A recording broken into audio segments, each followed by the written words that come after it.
नमस्कार दोस्तों, मैं विवेक अपने YouTube चैनल गुरुग्राम क्लासेज में आपका स्वागत करता हूं। एक लंबी अवधि के बाद मैं आपके सामने प्रस्तुत हुआ हूं, लेकिन अब कंटिन्यू YouTube पर मैं अपनी क्लासेज को डालता रहूंगा।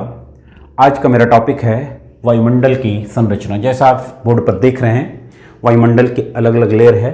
तो पहले हम लोग समझ लेते हैं कि वायुमंडल किसे कहा जाता है। तो ध्यान देंगे, पृथ्वी के चारों ओर जो गैसीय आवरण है, इसी गैसीय आवरण को ही वायुमंडल कहा जाता है। और यह वायुमंडल पृथ्वी के गुरुत्वाकर्षण शक्ति के कारण पृथ्वी के चारों ओर व्याप्त है, या हम कह सकते हैं पृथ्वी से बंधा हुआ है। अब हम जानेंगे कि वायुमंडल की स्थिति सतह से कितने किलोमीटर की ऊंचाई तक मानी गई है। तो एक महोदय है, एक भूगोलवेत्ता है स्ट्राहलर महोदय, उन्होंने कहा है कि वायुमंडल का 97% भाग जो है वह मात्र 29 किलोमीटर की ऊंचाई तक ही सीमित है। इसके ऊपर वायुमंडल का मात्र 3 किलोमीटर तक ही पाया जाता है। और वायुमंडल की जो ऊंचाई है, अधिकतम ऊंचाई जो है, आप देख रहे हैं सतह से लेकर वायुमंडल की अधिकतम ऊंचाई जो है वह 10,000 किलोमीटर तक बताई गई है। अब हम जानेंगे कि इस वायुमंडल की संरचना, जो हम देख रहे हैं कि वायुमंडल की संरचना जो है अलग अलग लेयर है, तो इस वायुमंडल की संरचना की प्रमुख विशेषताएं क्या है। तो पहली विशेषता आप जान लेंगे कि यह एक भौतिक संरचना है, अर्थात यह एक फिजिकल डिवीजन के रूप में यह है। ठीक है, भौतिक संरचना के रूप में, फिजिकल स्ट्रक्चर के रूप में है। इस स्ट्रक्चर के रूप में, इस संरचना के अंतर्गत भारी गैसें जो है वह सतह के पास, यानी कि वायुमंडल के निचले भाग में, और हल्की गैसें जो है वह वायुमंडल के ऊपरी भाग में। हम जानते हैं कि जितनी हल्की गैसें हैं वह वायुमंडल के सबसे अधिक ऊपरी भाग में पाई जाती हैं। इसके अलावा इसकी तीसरी जो महत्वपूर्ण विशेषता क्या है कि यह वायुमंडल का जो लेयर है अलग अलग संकेंद्रीय परत के रूप में विभाजित है, जिसको हम देख सकते हैं कि मान लीजिए कि यह एक है, दूसरी लेयर ये है, तीसरी लेयर है, या सतह से ऊपर की ओर चल रही है। तो वायुमंडल की जो संरचना है वह अलग अलग लेयर के रूप में है, अलग अलग संकेंद्रीय परतों के रूप में है। इस संकेंद्रीय परतों को हम मुख्य रूप से 5 भागों में बांटते हैं। कौन कौन से 5 भाग है? यहाँ मैंने 6 भाग दिखाया है। एक सबसे ऊपर का भाग है जिसको चुंबकीय मंडल के रूप में भी जाना जाता है। तो जो मुख्य रूप से जो पार्ट है वायुमंडल के, यह नंबर 1 है, जिसे हम कहते हैं क्षोभ मंडल। इसके ऊपर का भाग समताप मंडल। तीसरा नंबर जो है यह मध्य मंडल है। चौथा नंबर है, इसको तापमंडल कहा जाता है या आयन मंडल भी है। पांचवा नंबर जो है इसको एक्सोस्फीयर या बहिर्मंडल कहा जाता है, और इसके ऊपर के वायुमंडल को कहा जाता है मैग्नेटोस्फीयर या चुंबकीय मंडल। अब हम एक एक लेयर की महत्वपूर्ण विशेषताओं को आपके सामने प्रस्तुत कर रहे हैं। क्षोभ मंडल, ध्यान देंगे इस सारे पॉइंट जो हैं, जो मैं आपको विशेषता के रूप में बताऊंगा अलग अलग लेयर की, सारे इस मैप में, इस फिगर में आपको ड्रॉ किए हुए हैं। सिर्फ इस फिगर को आप ड्रॉ कर लेंगे, इस फिगर को आप देख लेंगे, तो आप पूरी की पूरी विशेषता वायुमंडल की जो है वो आप स्पष्ट रूप से बता पाएंगे।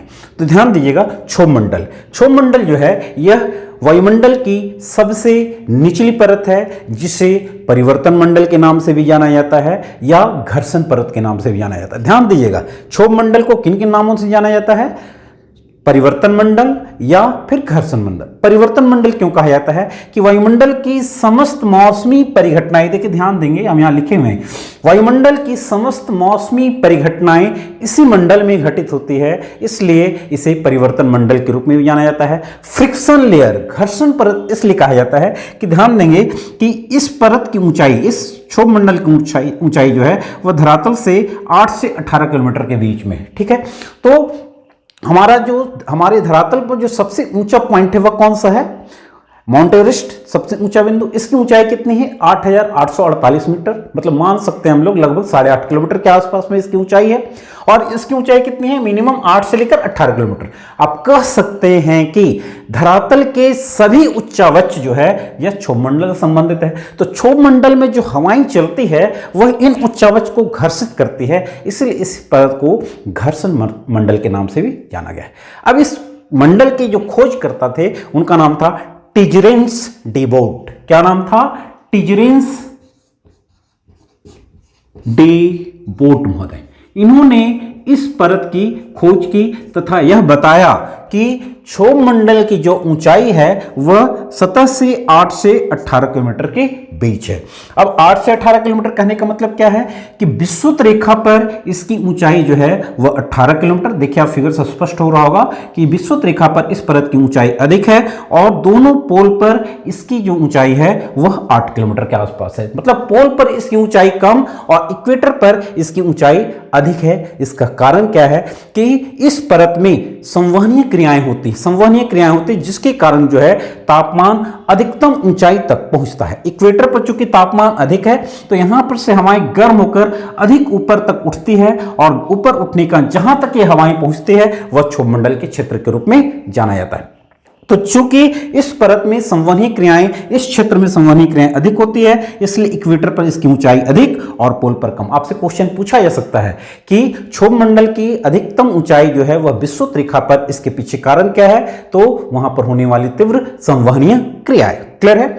इसी के अलावा अभी हम तुरंत बताएं कि इसी परत में सभी प्रकार की मौसमी परिघटनाएं घटित होती है, जैसे वर्षा होती है, सभी प्रकार के बादल। सबसे ऊंचा बादल कौन सा है? पक्षाप। इसकी ऊंचाई कितनी है? 16 किलोमीटर और यहां इसकी ऊंचाई कितनी है? 18। तो हम कह सकते हैं कि वायुमंडल में जितने भी प्रकार के बादल बनते हैं सभी बादल जो है इसी मंडल में बनते हैं। इसके अलावा इसी मंडल में चक्रवात की घटनाएं घटती है, चक्रवात भी आते हैं, वर्षा होते हैं, कोहरा बनता है, बादल बनता है, सभी इस मंडल में होते हैं और इसी कारण इसको कहा जाता है कि सभी प्रकार की मौसमी परिघटनाओं का यह स्तर है। इसके अलावा वायुमंडल की जो कुल ऊंचाई है तो उसका कुल जो मास है उसका 75% क्षोभ मंडल में स्थित है। 75% कहां है? क्षोभ मंडल में स्थित है और इसी मंडल में नॉर्मल लैप्स रेट कार्य करता है। देखिए हम यहां पर लिखाए हुए हैं कि यह परत जो है वह नॉर्मल लैप्स रेट का क्षेत्र है। नॉर्मल लैप्स रेट क्या होता है कि जैसे जैसे हम इसको हिंदी में कहते हैं सामान्य ताप ह्रास दर, जैसे जैसे हम धरातल से ऊपर की ओर जाते हैं तापमान में सामान्यतः कमी अंकित की जाती है और इसे ही कहा जाता है नॉर्मल लैप्स रेट। हालांकि इसी परत में कहीं कहीं किन्हीं क्षेत्रों में तापमान विलोमता भी लागू होती है। तापमान विलोमता मतलब कि जो नॉर्मल लैप्स रेट है उसकी ठीक विपरीत स्थिति, अर्थात जैसे हम ऊपर की ओर जाएंगे तापमान में कमी के बजाय वृद्धि अंकित की जाती है।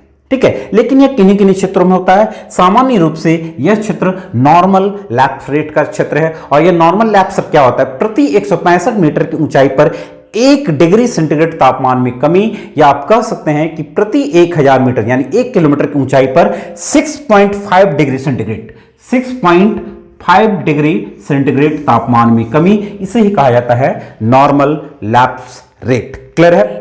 अब देखेंगे कि यह परत जो है संवहन, संचलन और विकिरण का भी क्षेत्र है और मानव के लिए सर्वाधिक उपयुक्त परत यही परत है, क्योंकि हम लोग इसी वायुमंडल में रहते हैं। इसी वायुमंडल में पाए जाने वाले जो गैसेज हैं वो हमारे जीवन का आधार है, तो मानव के लिए सर्वाधिक उपयुक्त परत यही है। एक महत्वपूर्ण विशेषता इसकी है, एक क्वेश्चन हमेशा पूछा जाता है कि वायुमंडल की कौन सी परत है जिसकी ग्रीष्म काल में ऊंचाई में वृद्धि अंकित की जाती है और शीत काल में इसकी कमी होती है? तो यह है क्षोभ मंडल। ग्रीष्म काल में चूंकि टेम्परेचर अधिक होता है तो हवाएं गर्म होकर अधिक ऊपर तक उठती है और जहां तक मैंने पहले बताया कि जहां तक हवाएं ऊपर उठेगी वह क्षेत्र क्षोभ मंडल का क्षेत्र होगा। तो ग्रीष्म काल में यह क्रिया अधिक होती है, इसलिए ग्रीष्म काल में इस परत की ऊंचाई में वृद्धि अंकित की जाती है और क्षोभ मंडल की ऊंचाई में या उसका जो क्षेत्र है उसमें कमी अंकित की जाती है, क्योंकि ये जो परत ऊपर उठती है तो कहां पर जाती है? संताप मंडल के ही क्षेत्र में जाते हैं। तो संताप मंडल की ऊंचाई में कमी ग्रीष्म काल में और क्षोभ मंडल की ऊंचाई में वृद्धि ग्रीष्म काल में अंकित की जाती है। इस स्तर को स्टीवेंसन पर्दा स्तर भी कहा जाता है। बड़ा ही महत्वपूर्ण पॉइंट है आप लोगों के लिए कि स्टीवेंसन पर्दा स्तर किस परत को कहा गया? तो यह है क्षोभ मंडल। क्या होता है स्टीवेंसन पर्दा स्तर? कि क्षोभ मंडल में 1 मीटर की ऊंचाई पर मौसम विज्ञानी जो हैं इसी 1 मीटर की ऊंचाई पर समस्त तापमान वायुदाब का मापन करते हैं और इसीलिए मौसम विज्ञानी पर्दा स्तर के नाम से इसे जाना जाता है। इसे एक और नाम दिया गया है स्टीवेंसन पर्दा स्तर। तो ध्यान देंगे यह एक काफी महत्वपूर्ण परत है। एक इंपॉर्टेंट पॉइंट इसके लिए इसमें यह भी देखेंगे कि अभी हम बताएं कि नॉर्मल लैप्स रेट काम करता है, तो जैसे जैसे हम ऊपर की ओर जाते हैं इसका मतलब तापमान में कमी अंकित की जाती है।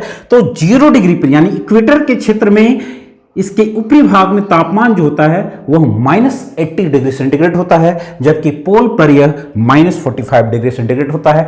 यह आपके लिए काफी इंपॉर्टेंट है कि आपसे क्वेश्चन पूछा जा सकता है कि क्षोभ मंडल में कहां पर न्यूनतम तापमान अंकित किया जाता है, विषुवत रेखा पर या मध्य अक्षांशों में या पोल पर। तो आप कहेंगे विषुवत रेखा पर।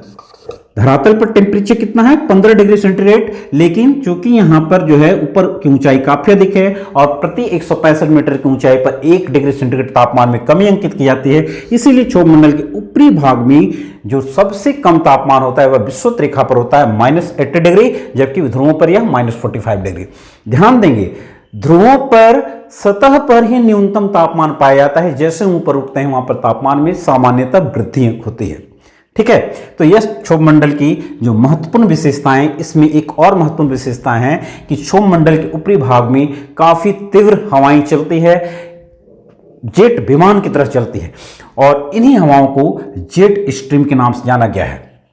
अब ध्यान देंगे कि जेट स्ट्रीम, अगर आपसे क्वेश्चन पूछा जाएगा कि जेट स्ट्रीम हवाएं कहां चलती है, तो आप बताएंगे क्षोभ मंडल के ऊपरी भाग में और समताप मंडल के निचले वाले भाग में। अब एक महत्वपूर्ण पॉइंट यह है कि क्षोभ मंडल के ऊपर में सामान्यतः 1.5 किलोमीटर चौड़ी एक संक्रमण परत पाई जाती है, जिसे का नाम दिया गया है ट्रोपोपॉज। कितनी किलोमीटर चौड़ी है 1.5 किलोमीटर। यह वह संक्रमण परत है जहां पर सभी प्रकार की मौसमी गतिविधियां जो है वह स्थगित हो जाती है। तो अगर आपसे क्वेश्चन पूछा जाए ट्रोपोपॉज क्या है, तो आप बताएंगे क्षोभ मंडल के ऊपरी भाग और समताप मंडल के निचले भाग में सामान्यतः 1.5 किलोमीटर चौड़ी एक संक्रमण परत है। इस संक्रमण परत में सभी प्रकार की मौसमी गतिविधियां स्थगित हो जाती हैं। अब हम लोग जानेंगे कि क्षोभ मंडल के ऊपर में वायुमंडल की जो दूसरी परत है, इसे किस नाम से जाना जाता है, तो इस परत को नाम दिया गया है समताप मंडल। इस परत की ऊंचाई जो है वह क्षोभ सीमा से 50 किलोमीटर की ऊंचाई तक है। क्षोभ सीमा से 50 किलोमीटर की ऊंचाई तक यह एक महत्वपूर्ण परत है। तब समताप मंडल, इसका नाम का आधार क्या है, क्योंकि ऐसा माना जाता था कि इस परत में तापमान में स्थिरता होती है, अर्थात तापमान की स्थिरता का यह क्षेत्र है, और इसीलिए इस परत को नाम दिया गया समताप मंडल। लेकिन आधुनिक वैज्ञानिकों के द्वारा बताया गया है कि यह तापमान की स्थिरता जो है वह समताप मंडल के सिर्फ निचले भाग में पाई जाती है। समताप मंडल के ऊपरी भाग में तापमान में तेजी से वृद्धि अंकित की जाती है, और इसी कारण आप देख सकते हैं कि यहां पर टेम्परेचर -80 डिग्री है और यहां टेम्परेचर समताप मंडल के ऊपरी भाग में टेम्परेचर जो है 0 डिग्री सेंटीग्रेड है। इसका मतलब कि 80 डिग्री सेंटीग्रेड तापमान में वृद्धि हुई। तो इसका कारण क्या है, तो समझ लेंगे। हम लोग समझते हैं कि इसके पीछे कारण है कि समताप मंडल के मध्य भाग में सामान्यतः 20 से 35 किलोमीटर की ऊंचाई पर ओजोन गैस की अधिकता का क्षेत्र है। सामान्यतः किन्हीं बुक में ओजोन लेयर को एक अलग लेयर के नाम से जाना जाता है, लेकिन वास्तव में ओजोन लेयर समताप मंडल के मध्य में ही 20 से 35 किलोमीटर के बीच का क्षेत्र है। यह वह क्षेत्र है जो जहां पर ओजोन O3 की काफी अधिक अधिकता है, और इस महत्वपूर्ण परत की विशेषता हमारे लिए काफी महत्वपूर्ण है, क्योंकि सूर्य से आने वाली परावैंगनी किरणों को यह छान कर धरातल तक भेजता है। अगर यह परत नहीं रहेगी तो सूर्य की सारी परावैंगनी किरणें धरातल पर पहुंच जाएगी और धरातल पर जीवन जो है वह खत्म हो जाएगा। इसलिए इस परत को नाम दिया गया है पृथ्वी का सुरक्षा कवच। ध्यान देंगे कि इसी परत के कारण इस क्षेत्र में ओजोन गैस के नीचे वाले भाग में तो तापमान स्थिरता रहती है, लेकिन इसके ऊपर भाग में तापमान में तेजी से वृद्धि होती है, क्योंकि सूर्य की परावैंगनी किरणों को यह सोखती है और सोख कर यहां के तापमान को यह बढ़ाती है। एक महत्वपूर्ण बात यह है समताप मंडल में कि समताप मंडल के निचले भाग में विशेष प्रकार के एक बादल पाए जाते हैं, जिसका नाम है मदर ऑफ पर्ल क्लाउड, या इसे नेक्रेस क्लाउड भी कहा जाता है। क्लियर है, क्या नाम दिया गया है, नेक्रेस क्लाउड या मदर ऑफ पर्ल क्लाउड। तो आपसे क्वेश्चन पूछा जा सकता है कि मदर ऑफ पर्ल क्लाउड या मोती की माता किस प्रकार के बादल, किस प्रकार के मंडल में है, तो आप बताएंगे समताप मंडल। इसे नेक्रेस क्लाउड के नाम से भी जाना जाता है। यह आपके लिए काफी इंपॉर्टेंट है, हमेशा क्वेश्चन पूछा गया है कि मोती की माता या मदर ऑफ पर्ल क्लाउड वायुमंडल की किस परत की विशेषता है, तो आप बताएंगे समताप मंडल। क्लियर है, यह परत वायुयानों के उड़ने के लिए सर्वाधिक उपयुक्त मानी जाती है, क्योंकि यहां पर तापमान की स्थिरता होती है इस परत के निचले भाग में, इसलिए वायुयानों के उड़ने के लिए यह काफी महत्वपूर्ण परत है। क्लियर है, तो मध्य मंडल, समताप मंडल की जो महत्वपूर्ण विशेषताएं हैं यह मैंने इस फिगर में आपको दिखा दिया। आप सिर्फ इतना याद रखेंगे कि समताप मंडल के ऊपरी भाग में तापमान जो होता है 0 डिग्री सेंटीग्रेड, इस परत में ही 20 से 35 किलोमीटर का क्षेत्र जो है ओजोन गैस की अधिकता का क्षेत्र है, जिसे पृथ्वी का सुरक्षा कवच के रूप में भी जाना जाता है, क्योंकि यह सूर्य से आने वाली परावैंगनिक किरणों को छानकर धरातल पर भेजता है। अगर यह परत नहीं रहेगी तो धरातल पर जीवन जो है वह नष्ट हो जाएगा, और इसीलिए इस परत को कहा गया पृथ्वी का सुरक्षा कवच। इसी परत में मदर ऑफ पर्ल क्लाउड या नेक्ट्रेस क्लाउड पाए जाते हैं। अब आते हैं हम लोग वायुमंडल की जो तीसरी महत्वपूर्ण परत है, जिसे नाम दिया गया है मध्यमंडल। इस परत की ऊंचाई जो है वह 50 किलोमीटर से 80 किलोमीटर की ऊंचाई के बीच है। एक इंपॉर्टेंट पॉइंट यहां पर आप जान लेंगे कि समताप मंडल के ऊपरी भाग में सामान्यतः 5 किलोमीटर चौड़ी एक पुनः संक्रमण परत पाई जाती है, जिसे का नाम दिया गया है स्ट्रेटोपॉज या समताप सीमा। यह भी एक संक्रमण परत है, और इस संक्रमण परत के ऊपर से 80 किलोमीटर की ऊंचाई तक का जो भाग है इसे ही नाम दिया गया है मध्य मंडल। महत्वपूर्ण विशेषता क्या है इस मंडल की, कि इस मंडल के ऊपरी भाग में टेम्परेचर जो है -85 टू 100 डिग्री सेंटीग्रेड हो जाता है। अर्थात यह समस्त वायुमंडल का सबसे न्यूनतम तापमान का क्षेत्र है। इससे न्यूनतम तापमान वायुमंडल में कहीं नहीं होता। ध्यान देंगे यहां पर टेम्परेचर कितना है -80। इसके बाद यहां पर टेम्परेचर कितना है 0। यहां पर कम बढ़ा, फिर यहां बढ़ा, फिर यहां पर सबसे कम हो गया। पूरे वायुमंडल का सबसे कम तापमान यह मध्य मंडल के ही ऊपरी भाग में है। यहां पर तापमान -85 टू 100 डिग्री सेंटीग्रेड हो गया है, और इस न्यूनतम तापमान की सीमा को नाम दिया गया है मेसोपॉज। यह बड़ा ही महत्वपूर्ण है, आप लोग के लिए इंपॉर्टेंट है कि अगर क्वेश्चन आपसे पूछा जाएगा कि वायुमंडल के न्यूनतम तापमान की सीमा को क्या कहा जाता है, तो आप कहेंगे मेसोपॉज। और यह मेसोपॉज कहां है? मध्य सीमा का ऊपरी भाग। और इस मध्य सीमा के ऊपरी भाग में पुनः एक संक्रमण परत पाई जाती है। यह 10 किलोमीटर चौड़ी एक परत है, जिसे कहा जाता है मेसोपॉज। तो 3 संक्रमण लेयर यहां पर ध्यान देंगे, ट्रोपोपॉज, स्ट्रेटोपॉज और मेसोपॉज। 1.5 किलोमीटर, 5 किलोमीटर और 10 किलोमीटर ध्यान देंगे। अब हम लोग आते हैं वायुमंडल की चौथी परत, जिसे नाम दिया गया है तापमंडल। तापमंडल, इसे आयनमंडल के नाम से भी जाना जाता है। एक महत्वपूर्ण विशेषता आप ध्यान देंगे कि यह क्षोभ मंडल जो है, यहां टेम्परेचर धरातल से ऊपर जाने पर घट रहा है, फिर यहां पर बढ़ रहा है, फिर यहां पर घटा। लेकिन इसके बाद अर्थात मध्य सीमा के बाद पूरे वायुमंडल के क्षेत्र में कहीं भी तापमान में कमी अंकित नहीं की जाती।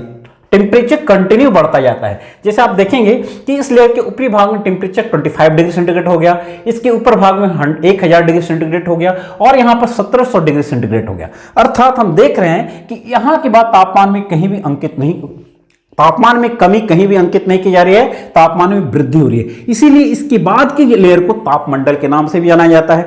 चूंकि यह तापमंडल जो है अलग अलग आयनीकृत परत, ये जो डी लेयर, ई लेयर, एफ लेयर, जी लेयर है, यह अलग अलग आयनीकृत परत हैं, और इसके कारण चूंकि आयनीकृत परतों की अधिकता का क्षेत्र है, इसीलिए इसे आयन मंडल के नाम से भी जाना जाता है। इन आयनीकृत परतों की काफी महत्वपूर्ण विशेषता ध्यान देंगे कि आयन मंडल में ही अलग अलग सब लेयर हैं, जिसको डी लेयर, ई लेयर, एफ लेयर, जी लेयर के नाम से जाना जाता है। डी लेयर की ऊंचाई जो है 80 किलोमीटर से 99 किलोमीटर तक, ई लेयर की ऊंचाई 99 से 144 किलोमीटर तक, एफ लेयर की ऊंचाई 144 से 380 किलोमीटर तक, और जी लेयर की ऊंचाई 400 किलोमीटर के ऊपर तक भाग में है। अलग अलग लेयर की अलग अलग विशेषता है। डी लेयर की क्या विशेषता है कि यह न्यून आवृत्ति वाली रेडियो तरंगों को परावर्तित करता है, और यह परत सूर्यास्त के साथ लुप्त हो जाती है। अगर आपसे क्वेश्चन पूछा जाएगा कि डी लेयर, ई लेयर, एफ लेयर, जी लेयर वायुमंडल की किस परत की विशेषता है, तो आप बताएंगे आयनमंडल की विशेषता है।